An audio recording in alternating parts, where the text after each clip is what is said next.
Californie, 1984. Une femme élégante de près d'une soixantaine d'années entre dans son bureau de l'université de Berkeley. Elle porte un haut chignon blond parfaitement exécuté qui lui donne l'air impressionnant, mais son regard pétillant et sa large bouche, toujours prête à se fendre en un sourire rayonnant, donnent l'image d'une femme enjouée et accessible. Celle-ci jette un coup d'œil rapide à la pièce, aux livres d'anatomie et de neurologie alignés sur les étagères, au cerveau multicolore en plastique qui trône sur une table et à la boîte à chapeau ornée de fleurs aux couleurs pâles qui contient pour sa part un véritable cerveau. Puis elle l'aperçoit, posé sur son bureau, le colis qu'elle espère recevoir depuis déjà 3 ans. Elle s'en approche d'un pas énergique, le cœur battant d'excitation et d'appréhension. L'étiquette sur le paquet indique que celui-ci est adressé à la professeure Marianne Diamond en provenance d'un certain Thomas Harvey. Prenant une profonde inspiration, elle déballe le trésor tant attendu et se retrouve nez à nez avec un pot de mayonnaise. Vidé de son contenu original, ce dernier est maintenant rempli d'un fluide transparent et au fond du bocal insolite, 4 petits cubes aux contours irréguliers dansent paresseusement. C'est de la celloïdine, une sorte de résine translucide utilisée en laboratoire. Marianne se penche plus en avant pour les contempler et peut aisément distinguer, enfermé à l'intérieur de chacun des blocs, pas plus gros qu'un morceau de sucre, un petit bout de viande, pas très ragoûtant. Un non-initié pourrait aisément les confondre avec des chewing-gums mâchonnés écrasés du bout du pouce, mais c'est avec émerveillement qu'elle observe ces 4 morceaux de cerveau rose pâle à travers la substance cireuse, tout juste capable de croire ce qu'elle a sous les yeux. 4 morceaux de cerveau que seul un petit nombre de gens aura l'occasion de voir dans sa vie, sans parler de les manipuler.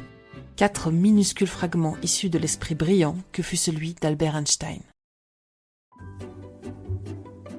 Marianne Diamond naît le 11 novembre 1926 à Glendale, en Californie. Elle est la fille de Rosa Marian Wempler, une professeure de latin au lycée de Berkeley, et du professeur Montague Cleaves, médecin à l'hôpital du comté de Los Angeles. Son Britannique de père est un homme strict et intimidant, mais Marianne voit en lui un homme bienveillant, prêt à tout avec sa femme pour fournir à leurs enfants le meilleur cadre de vie possible. Quand ses frères et sœurs ont quelque chose à demander au patriarche, il lui envoie la débonnaire Marianne, qui apprend à son contact à ne pas redouter les hommes forts et dominants, pour reprendre ses termes. Son enfance à la Crescenta est baignée de jeux, d'excursions et d'activités destinées à renforcer leur éducation. À l'âge de 15 ans, alors qu'elle est en train de suivre son père dans les couloirs de l'hôpital où il exerce, elle aperçoit à travers l'entrebâillement d'une porte une scène qui va déterminer le reste de sa vie. 4 hommes se tiennent autour d'une table sur laquelle un bocal contenant un cerveau a été posé. Elle ignore ce qu'ils sont en train de faire, mais son attention est concentrée sur l'organe inerte qui repose dans son liquide. Est-ce donc de là que proviennent toutes nos pensées ? De ce petit édifice de cellules capable de tenir dans une main ? Marianne est subjuguée par la complexité et le mystère de ce cerveau humain qu'elle rencontre pour la toute première fois. C'est le début d'une histoire d'amour qui ne prendra fin qu'avec son dernier souffle. Marianne rejoint l'université de Berkeley où elle obtient son diplôme en biologie à l'âge de 21 ans. Puis passe un été à l'université d'Oslo. De retour à son alma mater, elle travaille sur sa thèse de doctorat et commence en parallèle à enseigner, une passion qui ne la quittera jamais. En 1953, elle devient la première femme diplômée d'anatomie dans l'histoire de l'université, la rescapée triomphante d'une promotion comptant une écrasante majorité de 100 hommes pour 5 femmes. Désormais officiellement docteur en anatomie humaine, Marianne espère à présent pouvoir se consacrer tout entière à l'étude du cerveau humain. Mais sa désillusion est amère. Comme elle le dira plus tard en plaisantant lors d'une conférence, « J'aimerais travailler avec des cerveaux humains, mais je n'ai encore trouvé personne qui accepterait de me donner son cerveau pour que je travaille dessus. Les spectateurs ici présents auraient-ils par hasard une opinion différente des autres personnes à qui j'ai pu parler ?» Marianne ne se laisse pas démonter pour autant. Vers la fin des années 1950, elle découvre une expérience qui va lui donner une idée.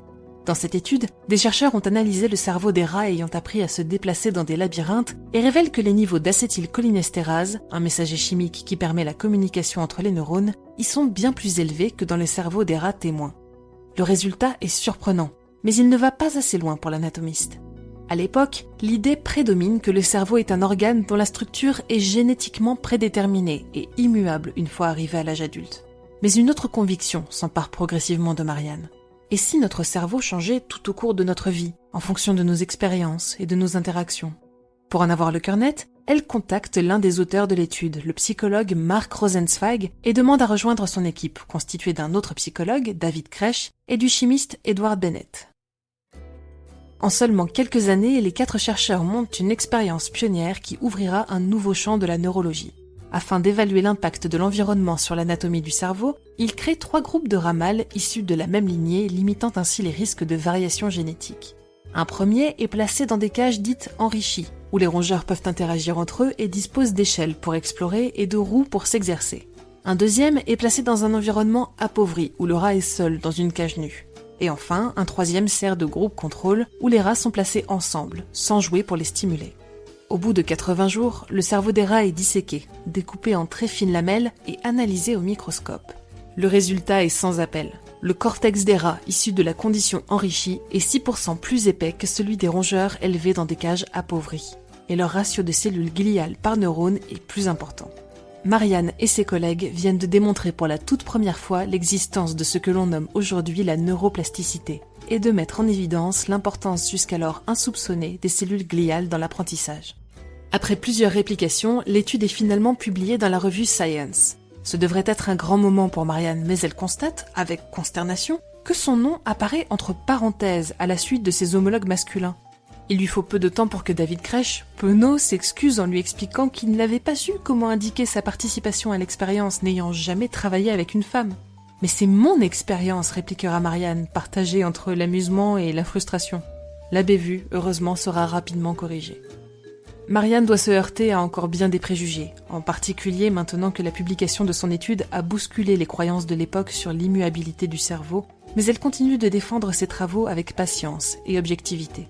Professeure adorée de ses élèves, on la voit régulièrement se diriger au revenir des amphithéâtres avec une boîte à chapeau dans la main. Elle cache dedans un authentique cerveau qu'elle aime présenter à ses étudiants en début d'année.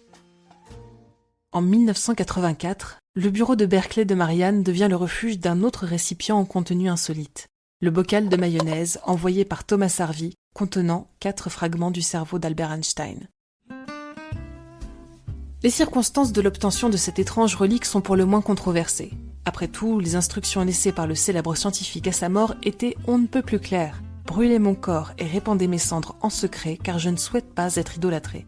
Mais Thomas Harvey, en charge de l'autopsie du défunt physicien, n'entend pas respecter ses vœux.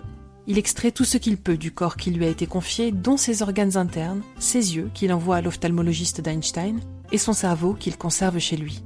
Puis il envoie la dépouille au service chargé de sa crémation. Le vol est vite remarqué cependant et l'hôpital de Princeton congédie Harvey sans attendre. La famille d'Einstein, pour sa part, pointe du doigt l'acte sacrilège commis par le pathologiste et ce n'est qu'à contre-cœur que le fils du scientifique autorise finalement Harvey à conserver le cerveau. Celui-ci se hâte de le découper en 240 petits morceaux qu'il conserve dans de la celluloïdine et hormis quelques envois à des scientifiques à travers le monde, le cerveau débité d'Albert Einstein finit par reposer durant 40 ans dans divers bocaux et boîtes, prenant la poussière dans la cave d'Harvey. Marianne, heureusement, ne compte pas laisser ces morceaux de chair rosâtre dans leur bocal. La méthode de préservation employée par Harvey est exactement ce qu'il lui faut. Elle va pouvoir, comme avec le cerveau des rats, découper en tranches fines le cortex du physicien et observer en détail la répartition des cellules qui le composent. Elle concentre son attention sur les cortex préfrontal supérieur et pariétal inférieur des hémisphères gauche et droit, puis compare les résultats avec des régions identiques prélevées sur 11 cerveaux humains masculins. Conclusion, l'ER39, dite de Brodmann, comporte un plus grand nombre de cellules gliales chez le scientifique, plus spécifiquement des astrocytes, chargés de l'approvisionnement et de la réparation des neurones, et des oligodendrocytes, qui participent à leur bonne communication. L'étude est la première à se pencher sur le cerveau d'Einstein, mais ses résultats resteront polémiques, tout comme ceux des études qui suivront.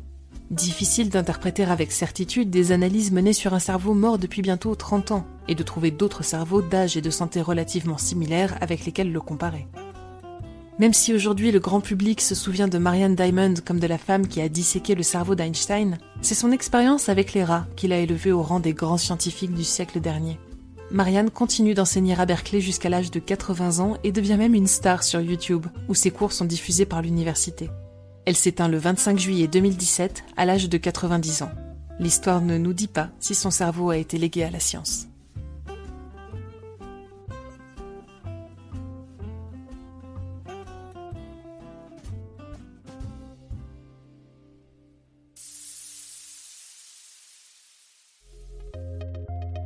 Merci d'avoir suivi cet épisode de Chasseurs de Sciences. Au texte et à la narration, Emma Hollen. Pour ne pas manquer nos futurs épisodes, n'hésitez pas à vous rendre sur le lien en description pour nous retrouver sur les plateformes d'écoute ou à chercher Chasseurs de Sciences sur vos apps audio préférés. Rendez-vous dans 2 semaines pour un épisode avec Julie, et pour ma part, je vous retrouve dans un mois pour une future expédition temporelle d'un chasseur de sciences. À bientôt!